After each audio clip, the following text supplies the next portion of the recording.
Bismillahirrahmanirrahim. Nama saya Luqman Hakim, akan bantangkan takaful ikhlas Family Berhad. Okey, pertama ialah sejarah. Takaful ikhlas mula mengukir nama di dalam industri takaful pada 18 September 2002 melalui takaful ikhlas Sedang Berhad, dan kemudiannya statusnya ditukar kepada Berhad pada 5 Mei 2014. Pada 30 November 2018, takaful ikhlas Berhad telah mengumumkan penukaran lesen takafulnya kepada dua entiti yang berbeza, iaitu untuk menguruskan perniagaan takaful keluarga dan am secara beransingan. Takaful ikhlas Berhad dikenali dengan nama baharu iaitu Takaful Ikhlas Family Berhad yang menguruskan perniagaan takaful keluarga, dan perniagaan takaful amnya akan diuruskan oleh entiti baru iaitu Takaful Ikhlas Genera Berhad. Takaful Ikhlas Family dan Takaful Ikhlas Genera merupakan anak syarikat milik penuh MNHB Holding Berhad. Okey, anugerah yang diterima oleh Takaful Ikhlas Berhad adalah Takaful Ikhlas Berhad menerima anugerah berprestij daripada Global Banking dan Finance Review buat kali kedua. Kedua adalah Takaful Ikhlas menerima anugerah Perniagaan dan Kewangan Islam Asia Tenggara. Ketiga ialah Takaful Ikhlas pernah memenangi anugerah penyelia takaful terbaik. Dan lokasi dan aset.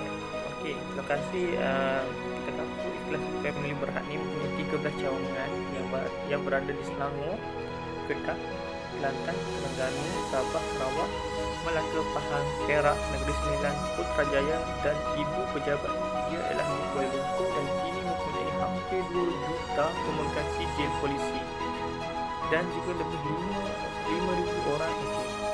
Pada tahun 2020, aset company angkatan sebanyak RM5,370,450. Okey, tersebut adalah Great Eastern Life Insurance. Jadi syarikat ini memulakan operasinya pada 26 Ogos 1906 apabila mereka membuka cawangan pertama mereka di Singapura, dan syarikat ini berpusat di Singapura, mempunyai 29 cawangan di Malaysia dan 30 cawangan di sekitar Southeast Asia. Dan untuk aset, syarikat ini memiliki aset sebanyak 48.5 bilion dan juga pendapatan tahunan sebanyak 12.5 bilion. Dan syarikat ini juga memiliki OCBC Bank yang berpusat di Singapura dan mempunyai cawangan di seluruh dunia. Dan untuk anugerah, syarikat ini menerima anugerah pada tahun 1998, anugerah Malaysia Book of Record sebagai syarikat insurans yang tertua dan terbesar di Malaysia. Dan juga menerima anugerah 7th Most Valuable Brand in Singapore, dan juga pada tahun 2006 mereka memenangi Singapore Brand Award.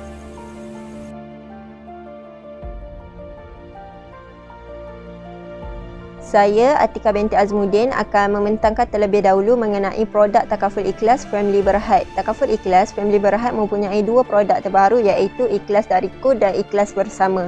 Ikhlas Dariku ialah pemberian hibah sebagai hadiah kepada orang yang tersayang, manakala Ikhlas Bersama pula ialah perlindungan komprehensif yang membolehkan seseorang itu untuk menjalani kehidupan bersama orang yang tersayang. Kelebihan produk Ikhlas Dariku ialah tambahan manfaat tunai kematian berganda mengikut musibah seperti kanser, kemalangan atau kematian ketika menunaikan haji atau umrah. Manakala Ikhlas Bersama pula ialah manfaat tambahan rider ada sebanyak 12 jenis. Contohnya, TPD rider akan memberi perlindungan kepada seseorang itu apabila seseorang itu hilang upaya secara kekal. Kekurangan produk Ikhlas Dariku pula ialah tiada pampasan tunai untuk TPD rider, ianya hanya cover untuk kematian saja. Manakala Ikhlas Bersama pula ialah tiada manfaat tambahan kematian berganda seperti produk Ikhlas Dariku.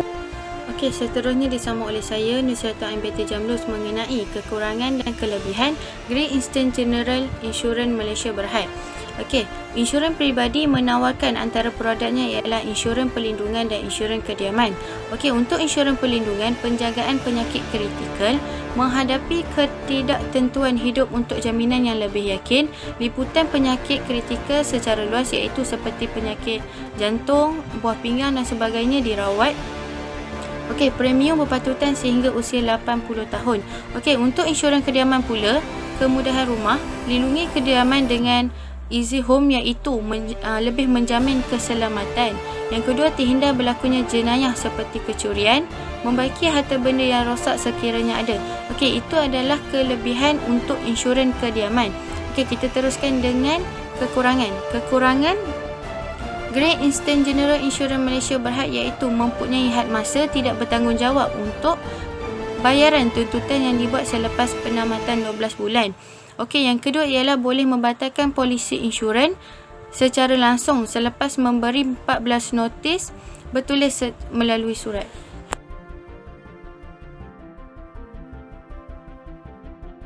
Assalamualaikum warahmatullahi wabarakatuh. Saya akan menerangkan tentang produk takaful ikhlas, iaitu ikhlas basic term takaful. Ianya merupakan rancangan jangka masa individu ataupun dan juga sumbangan tetap. Produk ini akan membayar faedah sekaligus dan juga tambahan 100% daripada jumlah yang dilindungi kepada ahli yang meninggal dunia ataupun DVD. Individu yang layak untuk memohon takaful ini ialah berumur 17 hingga 55 tahun. Bagi individu yang meninggal dunia akibat demam denggi akan dibayar sebanyak 50% tambahan dan juga maksimum RM100,000. Okey, dates OTPD yang secara semula jadi akan di-cover sebanyak RM50,000. Bagi dates OTPD kemalangan akan di-cover sebanyak RM100,000. Bagi kematian yang disebabkan oleh demam denggi akan di-cover sebanyak RM75,000. Dan bagi penyerahan ataupun kematangan tiada nilai yang akan dibayar. Assalamualaikum warahmatullahi wabarakatuh. Nama saya Nur Husni binti Muhammad Zaidi. Okey, untuk Great Eastern General Insurance Malaysia Berhad, produk yang ditawarkan di bawahnya adalah insurans kesihatan, dan di bawah insurans kesihatan adalah Great Critical Care Direct atau penjagaan kritikal hebat. Ciri-ciri Great Critical Care Direct adalah rancangan jangka yang memberikan perlindungan terhadap 45 penyakit kritikal peringkat lanjut. Okey, di sini adalah annual premium rate table, iaitu harga premium mengikut umur. Ini adalah contoh-contohnya daripada umur 18 hingga umur 30. Dan untuk coverage pula, perlindungan sehingga umur 80 tahun, ulang tahun berikutnya, perlindungan kepada yang mempunyai sakit yang kritikal seperti pembedahan jantung. Sekian, terima kasih.